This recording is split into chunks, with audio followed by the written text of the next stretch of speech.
इसी मिट्टी को हिंदुस्तान कहते हैं, हिंदुस्तान कहते हैं।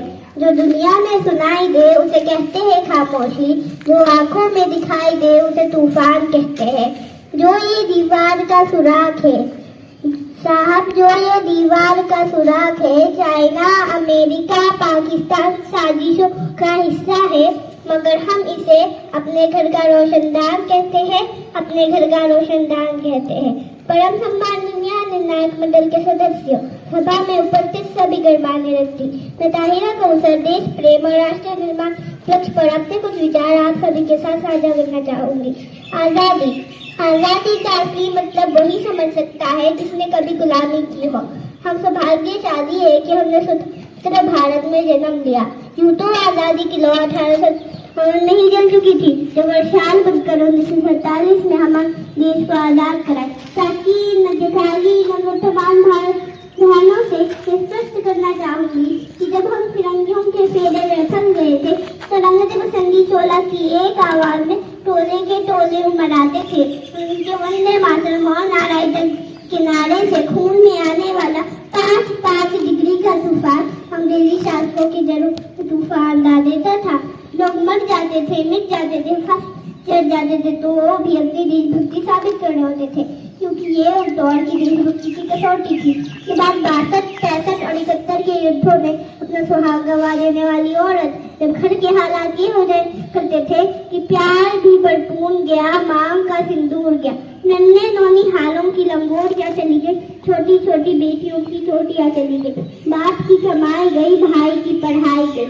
ऐसा एक विस्फोट हुआ, पता ही चला नहीं, पूरी जिस्म की जैसी बोटियां चली गई। और आपके लिए तो एक आदमी पड़ा है साहब, किंतु मेरे घर की तो रोटियां चली गई, किंतु मेरे घर की तो रोटियां चली गई वाले हालात पैदा हो जाने के बावजूद एक माँ अपने बेटे को सड़क पर दुश्मनों की धज्जियां भेज देती थी। ऐसे पत्र लिखाकर ये भेजा करती थी कि अम्मा ने खत लिखा है बड़ी ही छाव से, पुत्र मेरे ना घबरा जाना, 1 इंच भी पीछे ना हटना, चाहे इंच कट जाना, चाहे इंच कट जाना।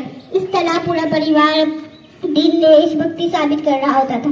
तब देश बलिदान मांगता था, तब देश लड़ जाने को कहता था, तब देश मर जाने को, मिट जाने को, फांसी चढ़ जाने कहता था। किंतु आज देश लड़ जाने को नहीं कहता, आज देश मर जाने को, मिट जाने को, चढ़ जाने को नहीं कहता, बल्कि मेरे विचारों में यदि कोई आदमी अपना काम पूरी मेहनत और पूरी लगन से करे ना, तो वही सबसे बड़ा देशभक्ति।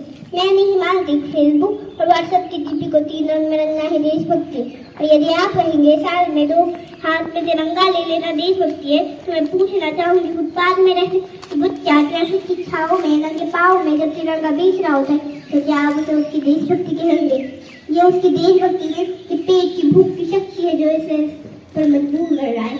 क्योंकि न मस्जिद को जानते हैं न शिवालों को जानते हैं, न मस्जिद को जानते हैं न शिवालों को जानते हैं, तो पेट के भूखे होते हैं ना, वो सिर्फ भोजन के निवालों को जानते हैं, वो सिर्फ भोजन के निवालों को जानते हैं। अपने परिवार, अपने समाज, अपने राष्ट्र के लिए समर्पण का भाव है देशभक्ति। और हर देशद्रोही के लिए आने वाला तूफान है हमारी सच्ची देशभक्ति, ताकि हर देशद्रोही ये समझ सके कि अगर तू परिंदा है तो ये आसमान तेरा है, अगर तू गरिंदा है तो ये शमशान तेरा है, भाईचारगी से रहना है तो रह इस जमीन पर, वरना ये कब्र भी तेरी है और यही कब्रिस्तान तेरा है और यही कब्रिस्तान तेरा है। किंतु एक देशद्रोही से ज्यादा देशभक्ति तब जब एक बेटा अपने बूढ़े माँ बाप को वृद्धाश्रम की चौखट पर छोड़ाते हैं। कड़ा उठती है वो देशभक्ति जब वो मुसीबत में फंसे, उनकी जान बचाने से ज्यादा सेल्फी लेकर अपने लाइफ बनाने में व्यस्त रहते। अंत में मैं बस यही कहना चाहूंगी, मेरा हिंदुस्तान महान था, महान है, महान रहेगा। मेरा हिंदुस्तान महान था, महान है, महान रहेगा। होगा हौसला सबके दिलों में बुलंद, तो एक दिन पाकिस्तान भी जय हिंद कहेगा। पाकिस्तान ही क्यों, सारा जहान जय हिंद कहेगा, क्योंकि सारे जहां से अच्छा हिंदुस्तान हमारा, सारे जहां से अच्छा हिंदुस्तान हमारा। हम बुलबुले हैं इसके, ये गुलिस्तान हमारा, ये गुलिस्तान हमारा। जय हिंद, वंदे मातरम।